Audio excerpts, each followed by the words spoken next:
Dice así la palabra de Dios.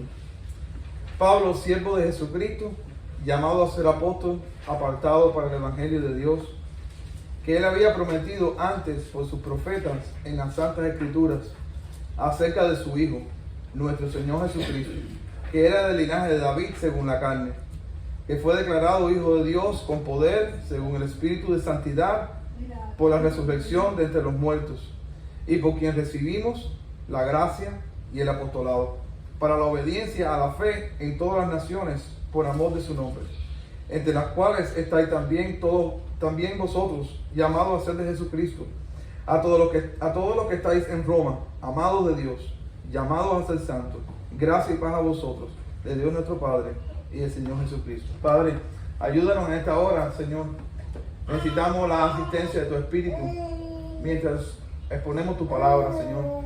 Necesitamos que tú nos ayudes a poder escucharla, Señor, y que por tu Santo Espíritu, Señor, haga una obra en nuestro corazón, Señor. Transfórmanos, Padre, por tu palabra, que podamos comprenderla, Señor, y trata con lo más profundo de nuestra alma, Señor.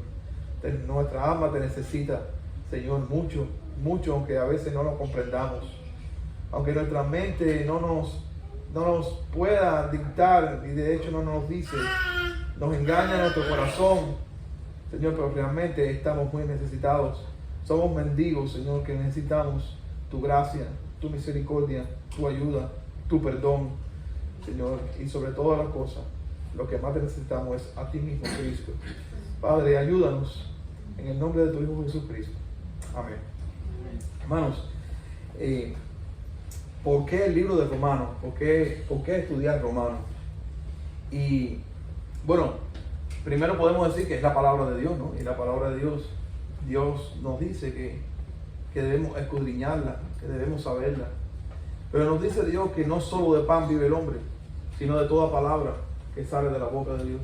Quiere decir que nuestro sustento real, nuestra vida espiritual se sustenta de la palabra de Dios. Y la palabra de Dios, hermano, dice Jesucristo, dice, mis palabras son espíritu y son vida.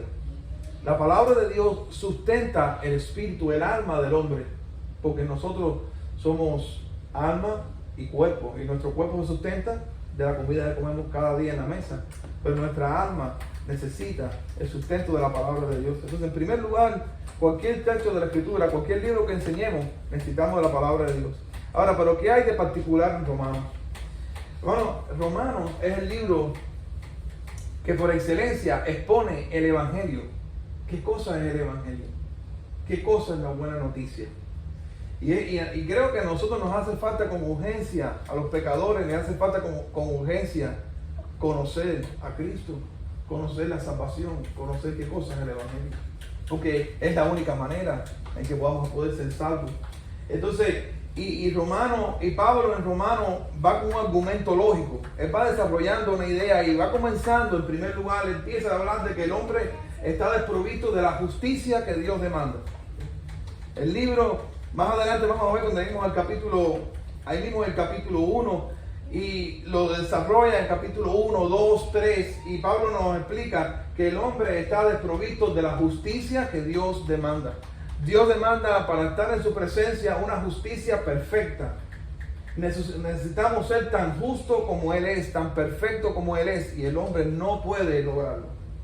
El hombre está moralmente destruido. Podemos ser excelentes en muchas áreas, pero en el área de la justicia estamos perdidos. Y a eso les pone Pablo. Ahora, pero el argumento de Romano dice que Dios ve al hombre, está el hombre perdido, pero que hay uno, que es Cristo. Que Cristo murió en la cruz y ahora Cristo a los que creen en Él le da gratuitamente su justicia. La justicia de Cristo, que Él vivió la ley perfecta y nunca pecó, su justicia a los que creen en Él, Él se la da, se la otorga, se la imputa y los declara justo delante de Dios. Y es la única manera que los hombres puedan entrar a la presencia de Dios. Después Pablo dice que siendo librados del pecado y salvos, libramos una batalla. Es lo que relata en capítulo 6, capítulo 7. Libramos una batalla, que es la batalla con el pecado remanente de nosotros. Ya después que somos salvos, Después que amamos a Cristo, que le servimos, pero hay pecado en nosotros, ¿verdad? Fallamos, nos damos cuenta, no cumplimos la ley de Dios. ¿Qué hacer en ese momento? Pablo lo relata en el capítulo 7, pero llega el capítulo 8 y nos dice dónde está la solución, de qué manera puede vivir el cristiano a través de la obra del Espíritu Santo en nosotros.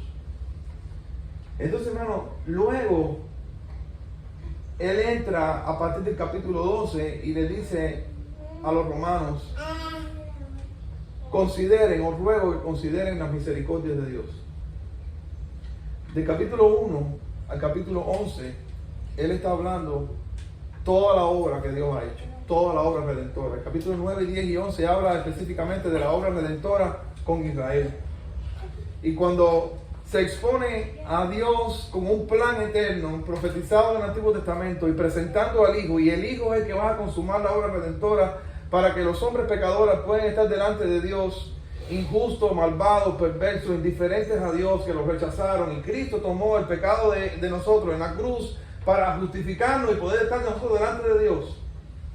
Después que Pablo relata todo esto, él dice: os ruego por las misericordias de Dios, entendiendo esto, que entonces presenten vuestros cuerpos como sacrificio vivo. Entonces, a partir del capítulo 12, él va a entrar en una etapa de que cómo vivir la vida cristiana. Y la vida cristiana entonces se vive una vez que eres salvo por la obra del Espíritu y meditando y reconociendo lo que Dios ha hecho por nosotros. Entonces es una obra que se hace en fe por agradecimiento. Ese es más o menos el libro de Romanos. Pero, hermanos, necesitamos ser salvos. Necesitamos ser transformados. Yo decía, ¿qué mejor libro que este, no? Y vamos entonces a entrar en el capítulo 1. Miren cómo dice Pablo. En primer lugar, hermano, Pablo, de tantos títulos que tiene, de tanta obra que ha hecho, de tantos señales que Dios lo ha usado para hacer, de tantos escritos que ha hecho, que diríamos que sería un currículo, ¿no?, amplio para presentar. Si ustedes notan en el texto, él dice Pablo, y lo primero que él se presenta es siervo de Jesucristo. Pablo, siervo de Jesucristo. De todas las demás cosas que Dios le ha otorgado a él, de todas las gracias que él ha tenido, lo primero que él quiere presentarse, la primera credencial a la iglesia es: yo soy un siervo de Cristo. Y la palabra siervo es la palabra esclavo. Es la persona que sirve a otro incondicionalmente. ¿Recuerdan cuando el centurión le dijo a Jesús: yo también tengo bajo mí siervos, y si yo les digo a ellos, hagan esto, ellos lo hacen? Esa misma palabra es la palabra que está usando Pablo ahí. Y el centurión está diciendo: si yo les digo a ellos, hagan esto, ellos lo hacen. Entonces Pablo está poniendo: yo soy un siervo de Dios. Hermano, y eso es con todo lo que podamos tener en esta tierra, los dones y las capacidades y los logros que podamos alcanzar. Lo que primero debemos poder nosotros decir es: yo soy un siervo, yo soy una sierva de Jesucristo. Eso es lo más glorioso que hay. Soy un siervo, soy una sierva de Cristo. Mi vida es para el servicio de Cristo. Lo que hago, lo que respiro, lo que me muevo, es para el servicio del Señor, de su pueblo. Y cuando servimos a Cristo, tenemos que servir. Este servicio a Cristo es un servicio que involucra a Cristo y su iglesia. No podemos separar el servicio a Cristo, el servicio a los hermanos. No podemos amar a Cristo y no amar a los hermanos. No podemos servir a Cristo. No, yo sirvo a Cristo por mi cuenta, yo sirvo a Cristo en mi casa, yo sirvo a Cristo por mi lado. A mí no, hermano, es imposible, porque la iglesia forma parte de Cristo. La iglesia es el cuerpo de Cristo. Servir a Cristo implica servir a la iglesia. No servir a la iglesia es no servir a Cristo realmente, aunque en nuestra mente lo vamos a decir.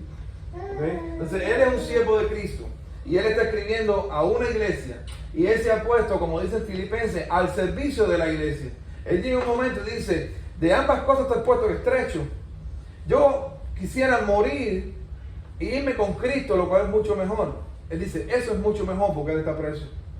Dice: pero sin embargo, para beneficio de ustedes, es mejor que me quede en la carne. Mira la mentalidad de este siervo.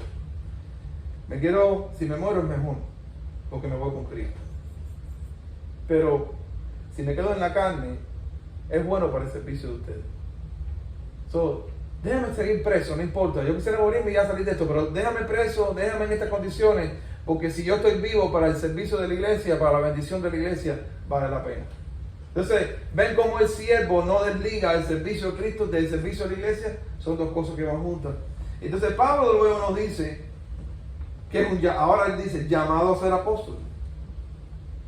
Apóstol es un mensajero apartado para el evangelio de Dios.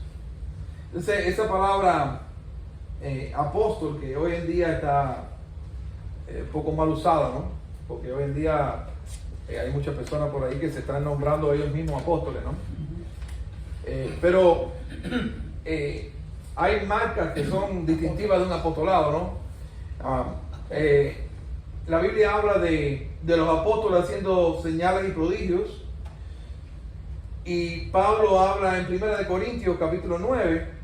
Él da un argumento. En 1 Corintios 9 él dice, 1 Corintios 9:1, dice, no soy apóstol, no soy libre, no he visto a Jesús el Señor nuestro, no sois vosotros mi obra en el Señor. Entonces primero el apóstol es llamado por Dios, como él dice ahí, apartado por Dios, llamado por Dios, y va a hacer señales, va a hacer prodigios, ¿no? Luego, otra marca del apóstol es que ha visto al Señor Jesús. Por eso que él dice, no he visto a Jesús, el Señor nuestro. Él está dando aquí, en esta parte de Corintios, él está diciendo, yo soy un apóstol, deben reconocerme como apóstol. No porque se quiere, no porque él vive de eso, no porque él quiere que le alaben, sino porque era necesario defender su apostolado. Porque si él no era considerado un apóstol, entonces sus escritos no eran escritos divinos, no eran inspirados. Entonces había habido un problema con la doctrina, entonces tenía que defender su apostolado. Y una de las cosas que él lo defiende, dice, yo he visto al Señor Jesús. Hay que preguntarle a los modernos si ellos han visto al Señor Jesús. Ninguno lo ha visto. Entonces, ese apostolado que ellos reclaman ahora, desde el punto de vista ministerial, el apostolado hoy se mantiene en el sentido de que el apóstol es un mensajero, es una persona que comunica el evangelio, que predica el evangelio, que va itinerante, funda iglesias y demás ¿okay? Pero ese apóstol, que se puede llamar hoy apóstol, aunque la iglesia ya, después que pasaron los apóstoles, no los usó más ese nombre, pudieran decir, bueno, yo soy un apóstol, yo he fundado iglesias, yo he predicado el evangelio aquí, allá, ¿okay? Sí, pero no puedes decir que tú tienes autoridad apostólica, y eso es otra cosa que vamos a ver. En 1 Corintios 3, miren lo que dice Pablo. 1 Corintios 3, él dice, 3:10, dice así, conforme a la gracia de Dios que me ha sido dada, yo como perito arquitecto puse el fundamento y otro edifica encima, pero cada uno mire cómo sobre edifica, porque nadie puede poner otro fundamento que el que está puesto, el cual es Jesucristo.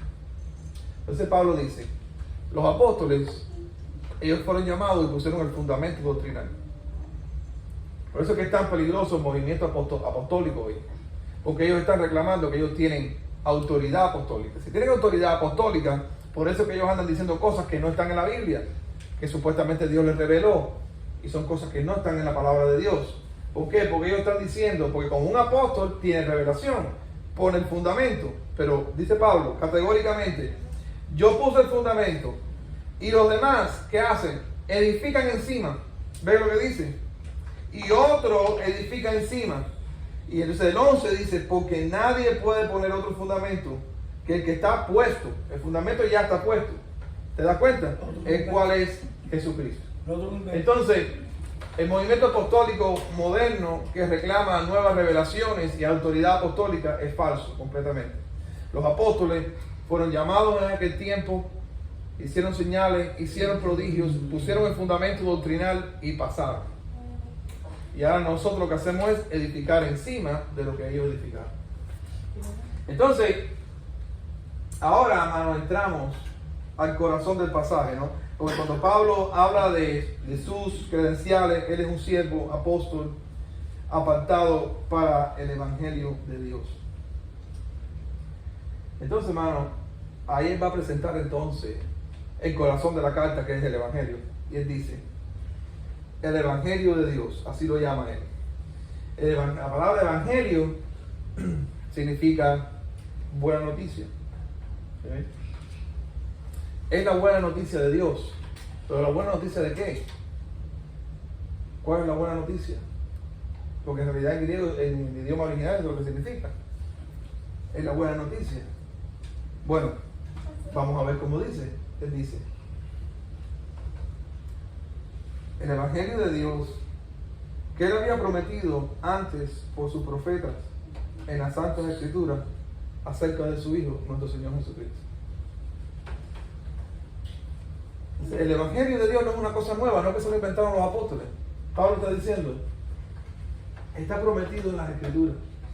Las Escrituras hablan del Evangelio, pero hablan del Evangelio acerca de su Hijo, nuestro Señor Jesucristo. Hermano, por ejemplo, en Génesis 3:15, después que Adán y Eva pecaron, Dios le dice a la mujer, de ti va a venir de tu simiente le va a aplastar la cabeza a Satanás. Pero Satanás a la serpiente, pero la serpiente va a morder el talón de tu simiente. Eso quiere decir que la serpiente que representa a Satanás iba a morder el talón de la simiente de la mujer. Pero la simiente de la mujer, de lo que sale de la mujer, un hijo de la mujer, iba a destruir completamente a la serpiente porque le iba a pisotear su cabeza.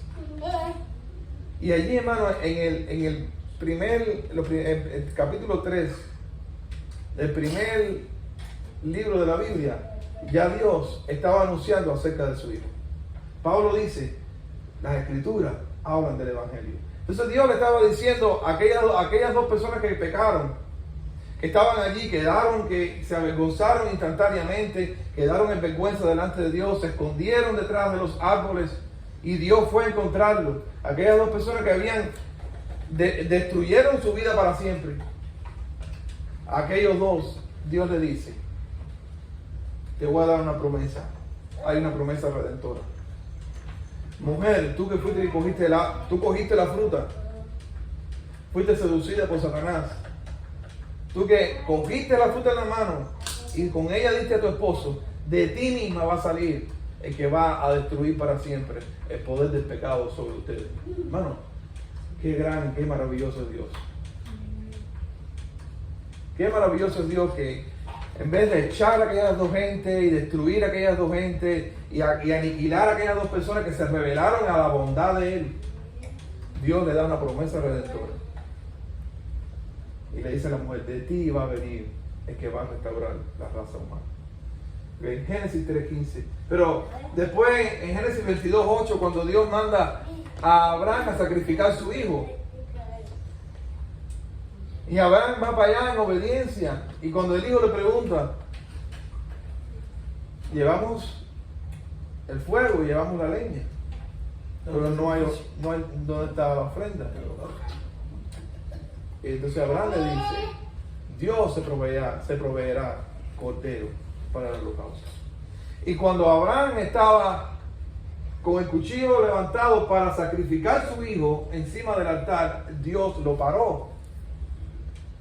Porque, hermano, era verdaderamente el Padre de los cielos el que iba a entregar, iba a sacrificar a su hijo en una cruz para redimir los hombres. Luego, cuando llegamos a Daniel, vemos que Daniel ve un hombre como una visión, como un hijo de hombre que llega y toma el reino y dice, miraba yo la visión de la noche y aquí que con las nubes del cielo venía uno como un hijo de hombre que vino hasta el anciano de día y le hicieron acercarse delante de él, le fue dado dominio, gloria y reino para que todos los pueblos, naciones y lenguas le sirvieran. Su dominio es dominio eterno que nunca pasará y su reino uno que no será destruido. Daniel capítulo 7. Quiere decir que Pablo llegó a comprender, y es muy importante cuando leamos el Antiguo Testamento poder ver las promesas redentoras y poder ver la persona de Cristo en el Antiguo Testamento, porque eso fue lo que Pablo les dijo a ellos. Pablo les dice a ellos, mi evangelio no es nuevo, mi evangelio no es una idea mía, mi evangelio no es algo que llegó de pronto, no, el evangelio de Dios, la buena noticia de Dios ha sido prometido desde antes en el Antiguo Testamento por los profetas. Pero hermano, ¿cuál es? Ahora, yo me hacía esta pregunta, cuando nosotros oímos el evangelio, la palabra evangelio, y muchos estamos familiarizados con eso. ¿Qué viene a nuestra mente? ¿Qué es lo primero que viene a nuestra mente? Puede venir a nuestra mente, bueno, el evangelio, perdón de pecado, o el evangelio, una vida diferente, o el evangelio, ahora voy a tener paz, o el evangelio, ahora se van a resolver muchos de mis problemas. Pero hermano, realmente el centro del evangelio es nuestro Señor Jesucristo. Y nosotros debemos enfocar nuestra mirada y cuando digamos evangelio, pensar en la persona de nuestro Señor Jesucristo. Así Pablo lo dice, el evangelio de Dios que él había prometido antes por sus profetas en las Santas Escrituras acerca de su Hijo, nuestro Señor Jesucristo. El evangelio está centrado en la persona del Hijo de Dios. Eso debe ser para nosotros, hermanos, nuestro máximo interés. Y el evangelio trae muchos beneficios. El evangelio realmente transforma la vida. Pero hermano, todo lo que el evangelio hace, lo hace por la obra de una persona que es nuestro Señor Jesucristo. Y Pablo enseguida que presenta este evangelio está poniendo la figura central, es Jesús, el Hijo de Dios. Y Pablo usa nuestro Señor Jesucristo.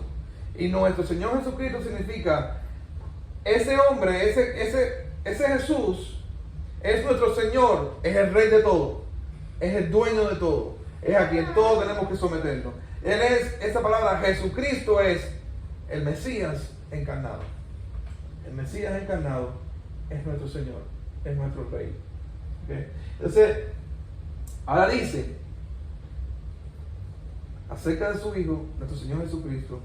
Ahora dice que era del linaje de David. Entonces, quiere decir que Jesús, el Hijo de Dios, vino en carne, se encarnó, era del linaje de David, era de la herencia de David, era de la dinastía davídica. David fue un rey y David tuvo muchos hijos, pero hay algo particular en el libro de Primera de Crónicas.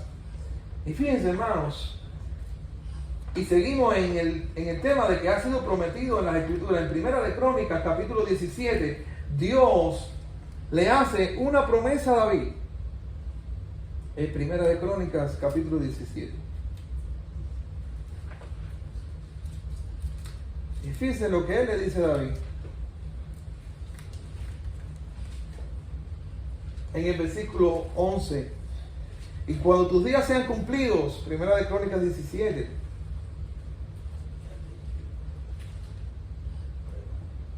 Y cuando tus días sean cumplidos, versículo 11, para irte con tus padres, levantaré descendencia después de ti, a uno de entre tus hijos, y afirmaré su reino.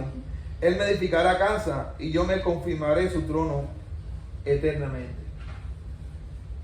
Fíjense, hermano, cómo la Biblia es sutil, hablando de la persona de Cristo. Él dice, después que usted muera, le dice a David, levantaré descendencia después de ti, y uno de entre tus hijos, y afirmaré su trono. Él me edificará casa. Está hablando de Salomón. Pero dice, y yo confirmaré su trono eternamente. Salomón no duró eternamente. Yo le seré por padre y él me será por hijo, y no quitaré de él mi misericordia, como la quité de aquel que fue antes de ti, sino que lo confirmaré en mi casa y en mi reino eternamente, y su trono será firme para siempre. David quizás no tiene la capacidad de entender esto,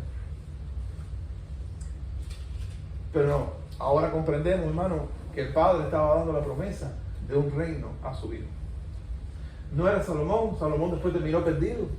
Salomón le tumbó las esperanzas al pueblo, porque el pueblo, después del reinado de Salomón, el pueblo dijo al hijo de Salomón, le dijo, ayúdenos, refréscanos porque este hombre ha acabado con nosotros. Muchos taxes, muchos impuestos, la vida es muy difícil. Hermanos, porque Dios estaba hablando de un trono eterno, que es el trono de nuestro Señor Jesucristo. Entonces Él iba a venir del linaje de David, pero ¿cómo iba a venir del linaje de David si es el Hijo de Dios? Mora en la eternidad con Dios. Nunca fue creado. Él insistió desde el principio, es lo que Él nos dice en los Evangelios. Se encarnó, Cristo se encarnó y vino, y la Virgen María concibió del Espíritu Santo y tuvo en su vientre un hijo, y ese hijo era Dios encarnado, era Dios en carne. Como el himno que cantamos, hermano, se humilló por mí. Esa es la humillación de Cristo. ¿Por qué? Porque estando en la gloria, siendo el Dios eterno, se humilla y deja su trono y se humilla y se hace uno como nosotros. Entonces, hermanos, entonces Él es del linaje de David. ¿Y por qué tuvo que venir en carne? ¿Por qué Jesucristo tuvo que venir en carne? ¿Para qué tiene que venir Jesús en carne? Bueno, hermano, dice Romanos 5, 18, 21, que Adán pecó y hundió la raza humana en la muerte. Dice Romanos 5, 18, dice así. ¿Por qué Cristo tuvo que venir en carne? Era necesario, hermanos. Era necesario que viniera en carne. Si no, no podía ser nuestra redención. Romanos 5, 18 dice así. Aquí lo tengo, dice. Así que como por la transgresión de uno vino la condenación a todos los hombres. La transgresión de Adán. Por la transgresión de Adán vino la condenación a todos los hombres. De la misma manera, por la justicia de uno vino a todos los hombres la justificación de vida. La justicia es la obediencia, la santidad de Cristo. Pero, ¿cómo iba a poder vivir esa santidad siendo un hombre como nosotros? Porque así como por la desobediencia de un hombre los muchos fueron constituidos pecadores, así también por la obediencia de uno los muchos serán constituidos justos. Entonces, hermanos, Cristo tuvo que venir en carne para impartir justicia. Tuvo que venir en carne para obedecer la ley, lo que no hizo Adán. Adán entregó todo. Adán se entregó al pecado, pero Cristo obedeció.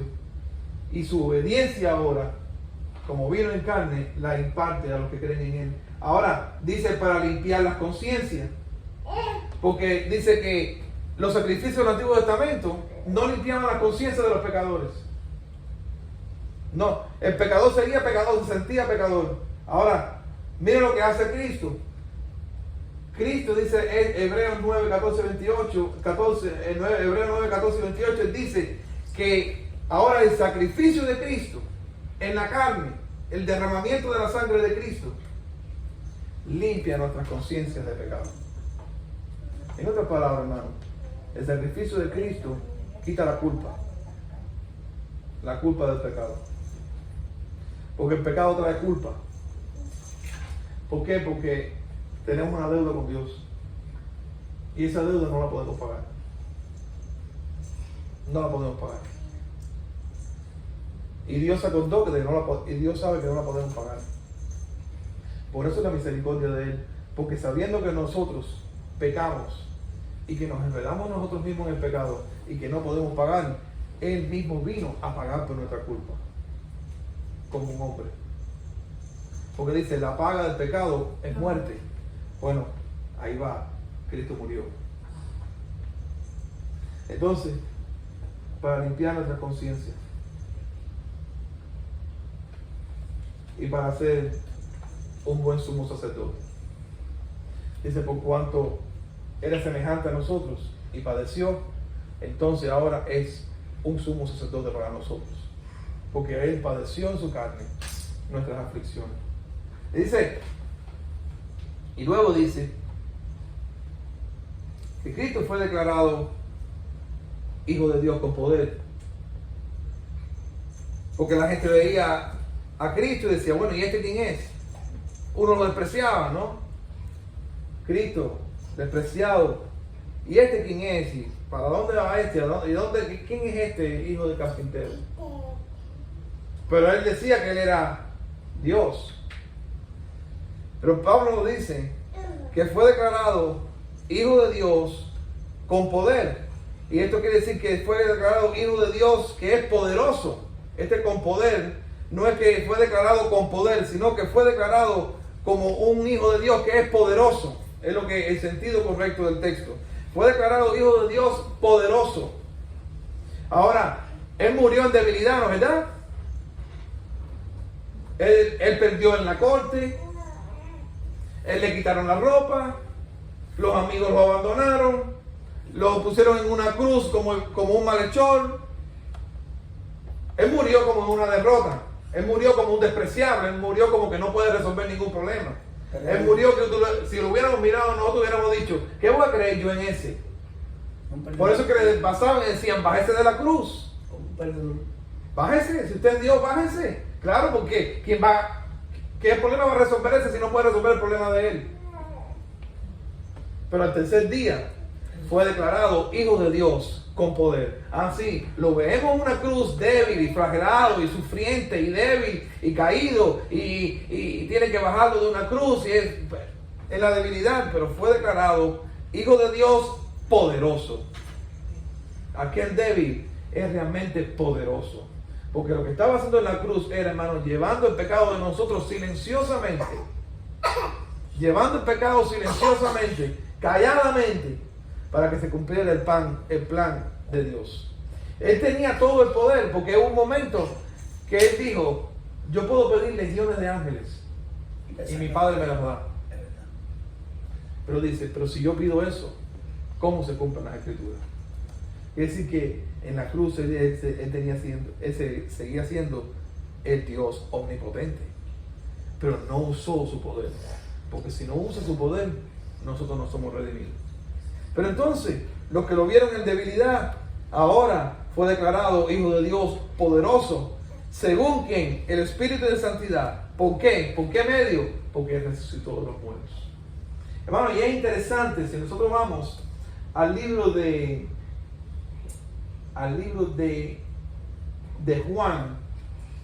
Juan capítulo 10. Miren lo que dice Juan capítulo 10. Es muy interesante esto. La obra redentora, hermano, es una obra trinitaria. Juan capítulo 10, versículo 14. Dice así. Meditemos en esto. Mira, él está hablando en este contexto que él dice: yo soy el buen pastor y conozco mis ovejas, y las mías me conocen. Yo soy el buen pastor. Yo conozco mis ovejas y las mías me conocen. Así como el Padre me conoce y yo conozco al Padre y pongo mi vida por las ovejas. También tengo otras ovejas que no son de este redil, aquellas también debo traer, y oirán mi voz, y habrá un rebaño y un pastor. Entonces él está diciendo esto, ¿no? Que él conoce sus ovejas. Pero estas ovejas en este momento no son ovejas, son cabras. Somos los rebeldes. Pero sin embargo él los llama sus ovejas, porque él los ve salvados. Son sus ovejas en rebeldía, porque él nos salvó desde antes de la fundación del mundo, pero toleró toda nuestra maldad y toda nuestra rebeldía, pero aún así te llama oveja. Ese es el amor de Cristo. Esa es la manera que Cristo nos ve, pero no somos ovejas, somos pecadores. Pero dice, pero yo conozco mis ovejas y ellas me conocen. Y dice, yo pongo mi vida por las ovejas. Y entonces en el 17, en este contexto de sus ovejas, que las llama, que le conocen, él dice, por esto me llama el Padre, porque yo pongo mi vida para volverla a tomar. Miren eso. Por eso me llama el Padre, porque yo tomo mi vida para volverla a tomar. Nadie me la quita, sino que yo de mí mismo la pongo. En la cruz, Dios usó a los pecadores para colgar a su Hijo en la cruz, pero Cristo fue a la cruz voluntariamente. Él fue quien se dejó crucificar. Él dice, nadie me la quita, sino que yo mismo la pongo. Tengo poder para ponerla y tengo poder para volverla a tomar. Mira la soberanía de Dios. Yo tengo poder para ponerla. Yo tengo poder para hacer que todas las cosas sucedan para que me lleven a la cruz. Miren eso es muy diferente que uno está fugitivo y que te cojan. No. Yo tengo el poder tengo todo hecho y arreglado para ir a la cruz. Yo mismo lo arreglé. Es como que yo mismo preparé mi tumba, en otras palabras. Yo mismo la preparé, yo desde antes de la fundación del mundo, tengo todo hecho, yo. Por eso que dice, sino que yo de mí mismo la pongo, y tengo poder para ponerla, y tengo poder para volverla a tomar, tengo poder para entregarme, y hacer que me maten, y tengo todo el poder para luego tomar mi vida para atrás. Y dice, este mandamiento recibí de mi Padre. Entonces dice que el Padre le ama porque Él pone su vida y la vuelve a tomar. Pero ese mandamiento de hacer eso, lo recibió de su Padre. Nunca me había fijado en eso. Quiere decir que en la eternidad pasada, cuando el Padre y el Hijo hicieron su pacto de redención, el Padre le dijo al Hijo, muere por tus ovejas. Redime tus ovejas, las que yo te di, porque dice, mi Padre me las dio. Y Jesucristo dijo, sí, yo voy a poner mi vida y yo la voy a volver a tomar.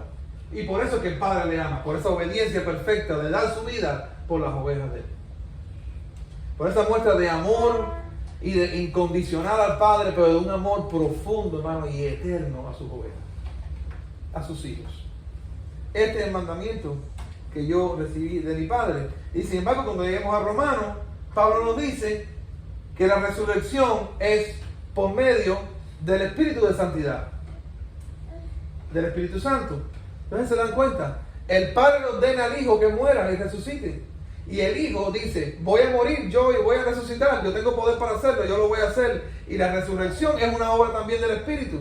Quiere decir que la Trinidad completa, hermano, está en la obra de la muerte y de la resurrección del Espíritu.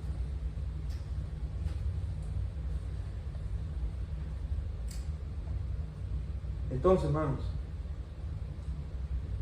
para terminar, él dice, por este Señor Jesucristo, por este Hijo de Dios, este Evangelio, prometido desde antes, pero la figura principal del Evangelio es su Hijo.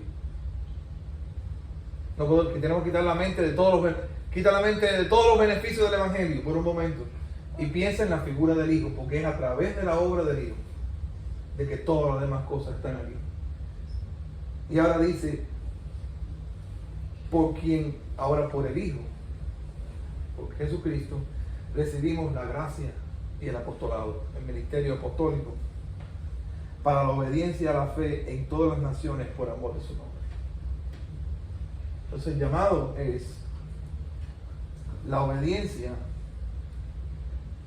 Este dice obediencia a la fe. El sentido es la obediencia que es producto de la fe. La obediencia a Cristo, al Evangelio, que es producto de la fe en todas las naciones. ¿Pero por qué? Por amor de su nombre. ¿Ven la centralidad de Jesucristo? Que Él es la figura central y lo que hacemos es por amor a su nombre. No es por otra cosa, no es por lo que me vean, no es por lo que digan, no es porque tengo que hacerlo, no es porque tengo que marcar la tarjeta, no es porque hay una dosis que tengo que... No, hermano, es porque realmente amamos a Jesucristo y apreciamos la obra que Cristo ha hecho en la cruz. Y Pablo quiere empezar su carta poniendo a Cristo en alto. Y ahora, en el versículo 6, no termina Pablo sin hacer este llamado, entre las cuales, él habla de todas las naciones, entre las cuales estáis también vosotros, la iglesia de Roma, los romanos. ¿Y qué dice ahí? Llamados a eso. Llamados a ser de Jesucristo. El Antiguo Testamento, el Evangelio, está prometido en el Antiguo Testamento. Es acerca del Hijo. Por el Hijo nos hace el llamado de obediencia. Pero el Evangelio, hermano, llama a ser de Jesucristo.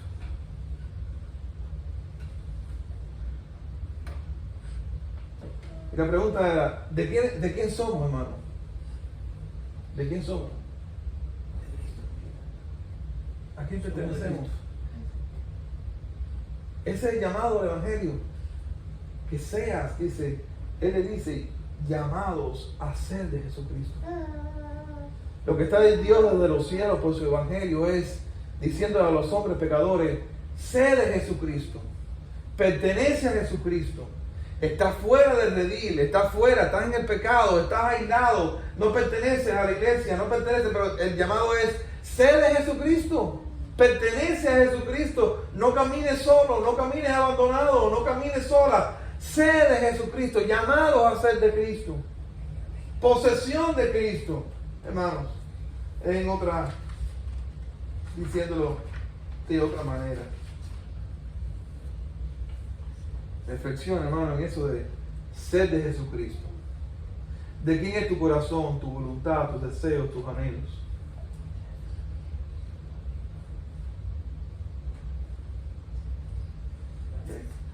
Entonces, el Evangelio no es para que me vaya mejor la vida, no es porque si entro en la iglesia voy a ser más moral o si... No, hermano, el Evangelio es porque nos vamos a entregar a hacer posesión de una persona, y esa persona es Jesucristo, que es la persona más extraordinaria que existe sobre la faz del universo. Right? Él dice, llamados a ser de Jesucristo. A todos los que estáis en Roma, amados de Dios, porque esta es la iglesia.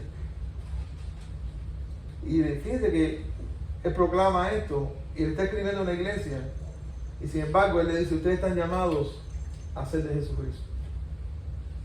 Porque la iglesia no se puede distraer y buscarse otros amantes, irse por otros rumbos y buscar nuestras preferencias.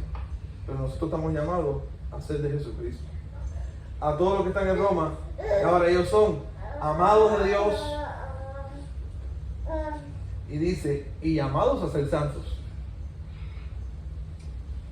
Entonces, llamados a ser de Cristo, amados de Dios, y la iglesia es llamada a ser santa. Santa es separada para Dios, para el servicio de Dios. Esa palabra santo es separado, como los artículos del altar que eran separados, consagrados para Dios. Por eso que dice, amado, dice, llamado a ser de Jesucristo, es apartado para Él, es para el servicio de Él, es para la honra de Él, es para vivir para Él, es para respirar para Él.